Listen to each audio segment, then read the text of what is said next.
Welcome to Trader Talk, and I am Kenny Polcari, and we've got a big show for you today, featuring my guest, Daniel Newman, and the best recipe for the classic Dover salt piccata. But before we get going, I want your input. I want you to email me or send me a video of your Wall Street questions or what you're trying to figure out in this market at yfpodcast@yahooinc.com, and we'll try to answer it sometimes on the show.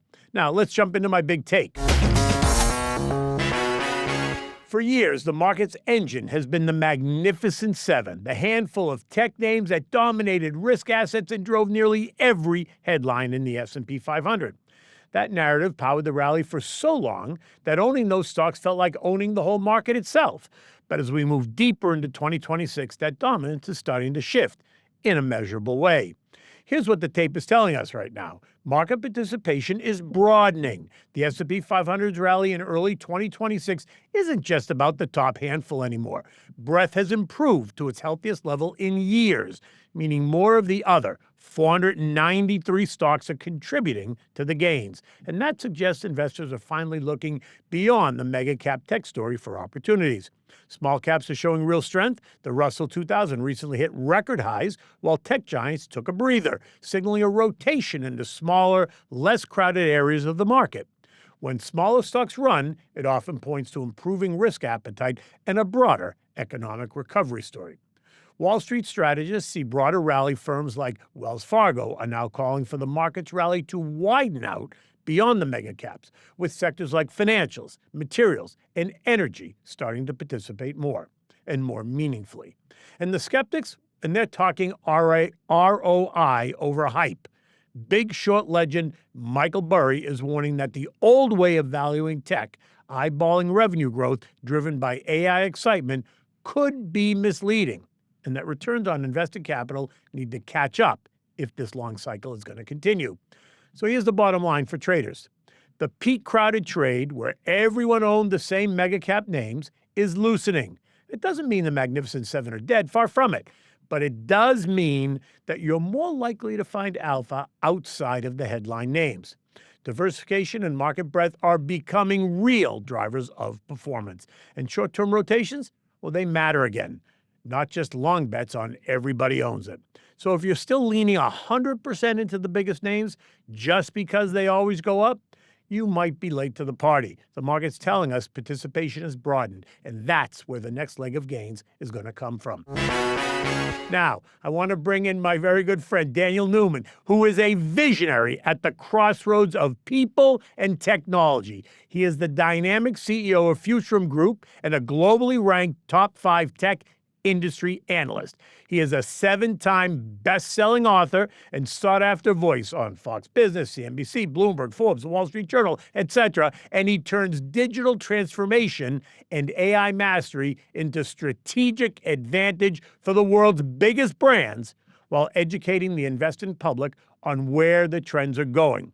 With a knack for decoding the future of tech, Daniel doesn't just forecast trends, he creates them. Ladies and gentlemen, please welcome my friend Daniel Newman to the show. Daniel, it is a pleasure to have you as always, and I appreciate you making the way up all the way from Texas to do this.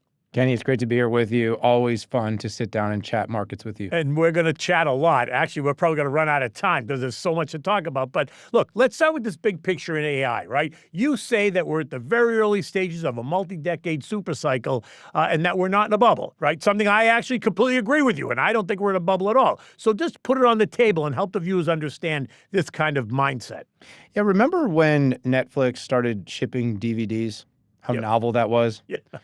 Well, that's what 2025 in the AI trade was. We are in the very earliest part of AI, and we basically experienced these LLMs over the last couple of years.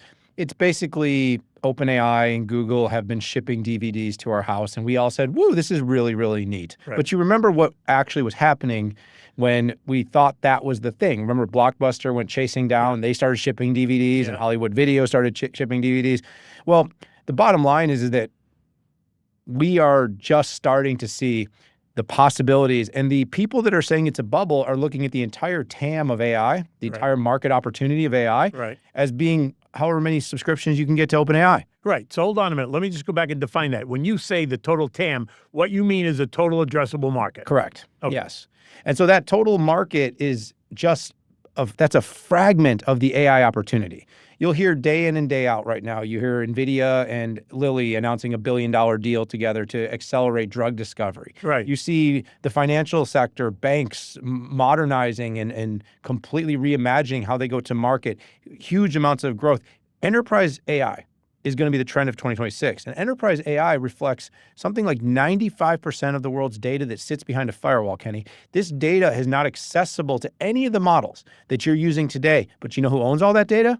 The enterprises, the banks, the manufacturers, Right. the pharmaceutical companies. And they start putting that to use, and they shorten cycles of developing drugs. They improve the products and services delivered to customers. We've actually already witnessed how well this can work because in spaces like social media, when companies or like advertising and like Google, they've been using AI for many years to optimize their businesses. And you talked about the mega caps. That was where their advantage came. That's been democratized. Right. Every company. And they've been using our data to do it. Yeah. Right? We were always the data set. The individuals providing everything we did online. They followed us, what we bought, what we sold, where we visited, what we talked about. What they could share. What they could. And the thing is now you've got these enterprises that have all this data about every one of those things that happen behind the firewall, behind the paywall, that either HIPAA doesn't allow to be shared, right. FINRA or financial regulators or bank regulators don't share. But they know all this data now, so they can build the perfect products. Right. They can deliver the optimal services. They can make sure that your healthcare protocols are perfected for you, because now they can take all that private data and they can use it the way that companies like Meta and Amazon and Google have used it to their advantage for so long. Okay, that brings up an interesting point, though, because you just said it. They're going to use all this private data. Yep. So does that put anyone at risk? Well, of course, because in most cases, the data has to be anonymized. It's got to be encrypted. It's got to be sovereign. It's going to be under very specific industry regulations. So they're not going to just all of a sudden take all that proprietary enterprise data. And by the way, the people's data is only a little piece of what I'm talking about. You also have everybody's ERP data. So that's all the transaction data from every transaction these companies have done. You've got all their CRM data about all the businesses that they've worked in. You've got all of the supply chain data to be able to optimize and say, hey, what if I could make my revenue turns, how quickly I could turn products, instead of it taking 2 weeks to turn my entire inventory? What if I can cut it to 1? What you're going to see is huge revenue growth, huge earnings growth, all on the tail of this technology. Basically allows every industry to optimize its own data in a way that's just never been possible before. That's right. And so when people say we're in a bubble, I think we're at the very early innings of this game. Yeah, and if I can say something about that too, is it's hard to be in a bubble when every single part of the supply chain is constrained. Right. So even just getting beyond everything I just talked about, all the demand for compute to build these applications, you also are at a point like where we don't have enough wafers. So in the fabrication of semiconductors, we don't have enough. We don't have enough memory. You've heard about this coming out. I think Micron just announced $100 billion in New York that it's going to invest to build more, because we don't have enough. Right. We don't have enough turbines. Right. We don't have enough And they're energy. already behind the 8 ball. So now you're talking about demand going out. So every bit of what we can build is sold. So maybe the concern, if you want to nitpick it, is if we can't expand the capacity fast enough. I mean, we can't expand wafers for chips. We can't build more memory. We can't create more energy, whether that's through nuclear technologies and these SMRs, these small module reactors that are being built, or building coal-fired plants at the same pace as China. But I'll tell you what the one real bottleneck is. And Michael Burry and I agree on one thing, and I tweeted this for the first time ever. I agree with Michael Burry on something he said on AI. Regulatory. What we have to fix is it takes too long to put the shovel into the ground. It doesn't matter if it's to build a fab. It doesn't matter if it's to build more turbines. It doesn't matter if it's to start construction on a project. It doesn't matter if it's to open up an existing nuclear power plant. If we want to be able to keep up, energy is going to be the bottleneck, and regulatory is going to be the risk. Right.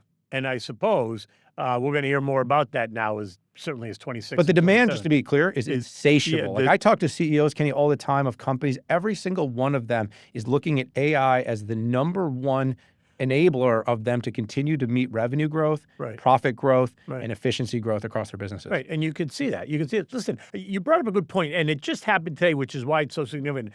Let's talk about what we know so far about this Nvidia Lilly deal, right? Because they made $1 billion investment, I believe, over 5 years, that they're going to help to use pharmaceuticals, Eli Lilly, to use AI to even speed up and better kind of the healthcare space. So talk about that for a Well, little like bit, for what we know about. Yeah, like supercomputing has been, like next generation computing has long been an enabler. You know, these specialty computers that are in labs, big pharma companies have been spending big to gain access to these computers. You'll hear about it in quantum too. You and I have talked about quantum before. Basically looking at what is the next thing that gives them an advantage. But the long and the short here, Kenny, is if you can speed up drug discovery, or if you can learn more about a certain drug in a certain field and be able to get it through trials, through simulations, through data, through optimizing and compound, identifying the right compounds to study more, you can basically grow the business more quickly. You can, speed up physics, you can speed up chemistry, you can speed up biology, all the things that need to be enabled for business to grow. And really AI right now has kind of peripherally done this for all these fields, but now you can do this for pharmaceutical.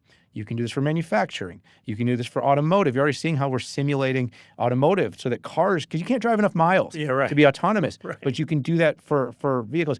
In financial services, you can do it to take out fraud. You can do it to optimize services. So all the things that AI can enable, like I said, sometimes people think about it too, like it's got to be just extremely disruptive, but sometimes even just being iterative.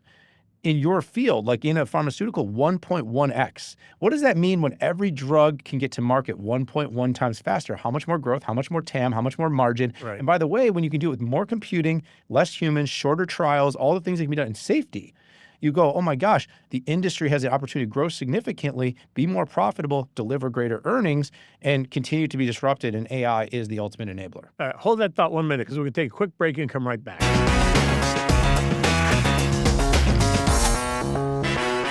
So you yourself are now involved in a peptide business. Talk about how AI is going to help you manage that, or how it's going to help the peptide business. Well, first of all, GLPs are so much more than just weight loss.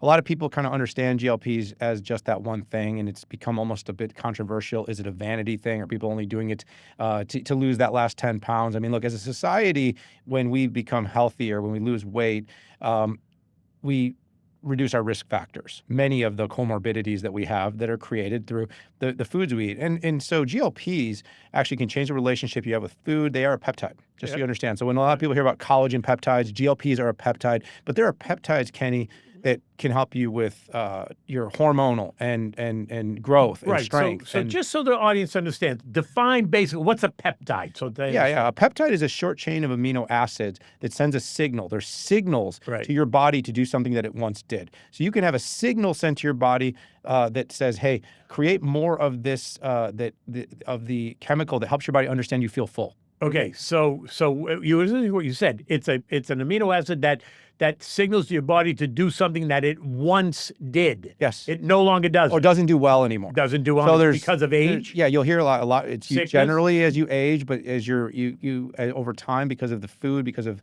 what we consume, because of our lifestyle, our metabolic systems break down. And you probably heard this before, Kenny, but a lot of things start in your gut. Yep. With your gut health. So there's certain peptides that can help you repair gut. It can help improve inflammation. It can help you with skin. I had a friend that, had been bit by a giant pit bull, and there's a peptide called BPC 157, and it literally helps your body recover more quickly from that kind of trauma. And he was able to heal with a combination of copper and BPC, GHKCU, which is a peptide, and he was basically able to more quickly, and it can be meaningful. You talk to a lot of people. In fact, Jared Bilkery here at Yahoo Finance was telling me a story, because we were talking offline about how he took a certain peptide after he was in an accident that helped shorten his repair after the accident. Recovery time. Yeah. So, but there are peptides for your energy that help you have higher sustained energy. There's peptides for cognitive that help you think more clearly. There's peptides just for overall inflammation, cellular, and wellness. One called NAD+, very popular. And so I call these the AI of human evolution. There's kind of the thread that ties this all back together, is these peptides are kind of the enabler of us as the human species to live higher quality, to seek wellness every day. But like these types of discoveries, Kenny, are super cool, because you're basically seeing how humans might be able to live with less pharmaceutical intervention, Which would be great because the pharmaceuticals exist to keep us sick, actually, right? Yeah, fewer comorbidities Right. and fewer risk factors.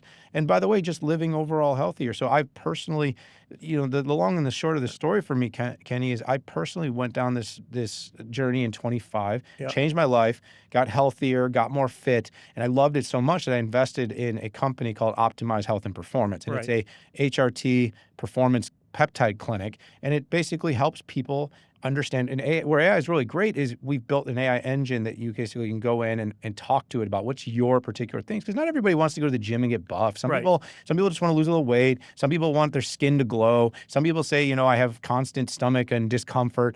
Are there peptides? And there are peptides for so many different things that can help. So it's a journey. It's a discovery. It is really this cool biology. And by the way, Eli Lilly is a GLP manufacturer. Right. And so And to tying the it all point, together, right. bringing it all back together is, Nvidia and Lilly are working. And some of the most exciting and interesting discoveries that companies like Lilly are making are around GLPs, including its upcoming GLP-3, which Right. is called retatrutide, which is something we expect to probably see in the market in the next year. And so do you think, just based on today's headline with Nvidia and Lilly, do you think there's another one down the road? Whether it's Oh, yeah, I shared this out on X. Everybody needs to follow me on X.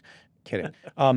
Is that I think this is the beginning of many partnerships. I Right. think we're going to hear more about AI partnering. We've seen a lot with automotive companies. We're going to see more with drug companies. Right. We're going to see partnerships with banks. We're going to see partnerships, in different manufacturing. We saw it already, like in industrial, Yep. to deliver, cleaner energy, to deliver higher yield productivity or higher yield production on the lines. We're going to see it all because AI can solve a lot of problems. Yeah. It can all kinds of problems. Well, it solves a lot of problems. I mean, the speed at which you can do things now, the speed at which AI can analyze data and analyze, pages and pages and pages of information and then summarize it in seconds is really amazing. Well, I mean, and again, these are just the parlor tricks. That's stuff we're seeing right now. This is the earliest stuff that it can do. earliest stuff. But yeah, the fact is that you can get an email now or you get a text message from even on your Apple Intelligence, which I don't think is great, but it can quickly summarize a long message for you. We can say, like, oh, I need to look at this right now, or I Right. don't. I mean, that stuff's great and what it can generate. And here's where I think AI is most disruptive overall, Kenny, of all the things, code generation. The fact that we can now build applications and anybody can. I started coding. Not really, I'm vibe coding. I'm coding with Claude Code. And I was able to build this incredible CEO dashboard for my entire business Yep. in just a few hours. With Claude. You With just Claude. told it what you kind of needed. Well, to again, do. there's a little bit of knowledge you need, but a year ago when all the developers were kind of laughing and saying, oh no, we'll still need developers. We still need engineering. We still need design. We still need governance, but actually coding itself, the technology is amazing. It's a great moat, and I love Anthropic. I think they've actually maybe got a better moat than OpenAI, Right. Because they found something that can really revolutionize businesses, and that's the ability to build applications where you can get rid of some of the old, difficult-to-use softwares that we've depended on to run our companies. We can bring out that 95% of the data that I talked to, expose it to AI, and use it to change the entire dynamics of the companies that we run. Companies, can be more efficient. They can run with maybe fewer resources. They can reapply resources to different problems, and of course, they can get to market much, much faster. Talk to me about AI and security, cybersecurity. Where do you see the role in that? Well, it's symbiotic. I mean, I think security has always been, the trade, CrowdStrikes, Palo Altos. They've never been the ones that have gotten out with massive forward PEs. Maybe Rubrik has a little bit. But overall, these are companies that are going to see massive requirements Right. in the AI era. Right. More data, more applications. You're going to More need to risk. protect, more surface to protect. Right. So I really like security. It's just one of those, I think in the beginning you talked about the broadening of the trade and how the Mag 7 and there's maybe less alpha. And by the way, that's been true for some time. Right. You can always find more alpha. My personal portfolio, I've had names like SoFi, Right. where, it's been Cypher. very volatile. Right. But, I saw a 3x in a year. Yep. I mean, Meta went up 10%. Right. Or Amazon was 2, or I think. So what I'm Right. saying is there's never been a guarantee by picking big names. But if you're a thematic investor and you believe that AI is going to continue to proliferate at the type of scale that it is, Yeah. security is going to have to come along with it. And so there are some really, really good names. And by the way, Future publishes a Cyber 7 list that we Right. track.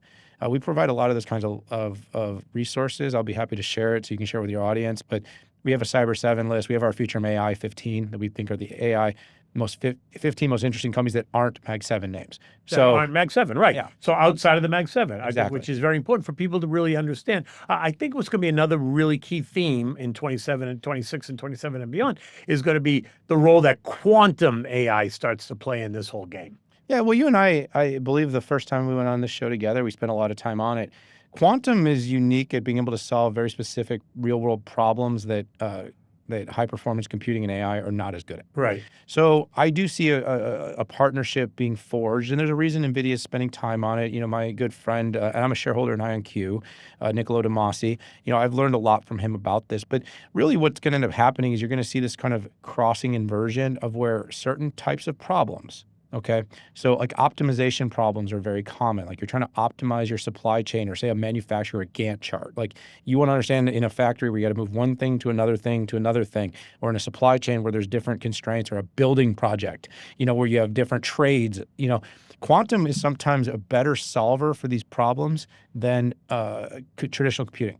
Having said that though, most of the quantum machines they don't have enough qubits yet. Right. They're not big enough to handle it. So the simulation using quantum on a traditional compute is still better. Right. But over the next 3 to 5 years, and maybe sooner in some cases, we will see a crossover where quantum will be the preferred solver Right. for certain parts of problems. Right. But it will likely, and for the foreseeable future, they will be done together in a hybrid environment. Look, I always love to sit down with you and have these conversations because your head is just full of this information more so than anybody else. And I find it fascinating to have it with you, and the role that you know, kind of the position you sit in, because you're talking to executives all day long from all parts of the tech space. So you have kind of a direct line to the pulse of really what's happening across the whole tech space, not just you know, the Mag 7, but it's really across the whole tech space. So it's always a pleasure to sit down and talk to you. Yeah, I'm listening to everything, reading every earnings transcript, and I'm doing it all while pumping iron. I notice that every day. You have to follow him on Twitter and Instagram if you want to see the life that he lives. I'm always impressed, and I'm always amazed, and I am so grateful that you came up here today to have this conversation, because I find it fascinating, and we'll do it again. You know, another 3 months down the line, the world is going to change again, and so we'll get the opportunity to do it. We are in exponential times. This is amazing, Kenny. Exponential. Thanks And we're not in a bubble. Trust me, we're not in a bubble. I'm with you. No bubble. No.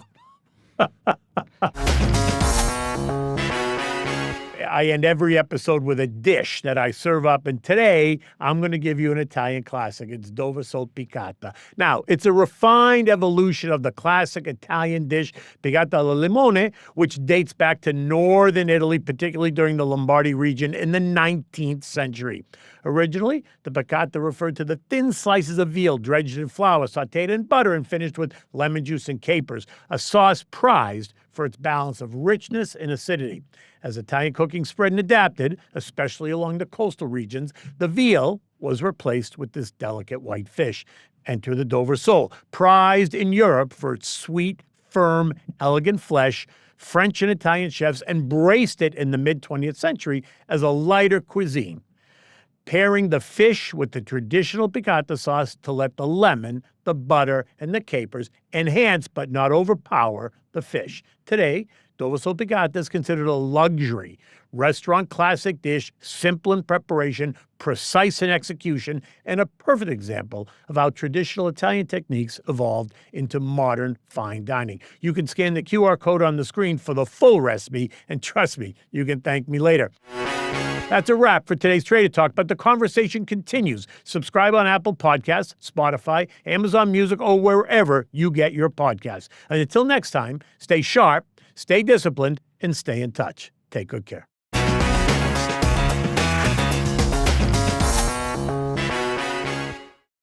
This content was not intended to be financial advice and should not be used as a substitute for professional financial services.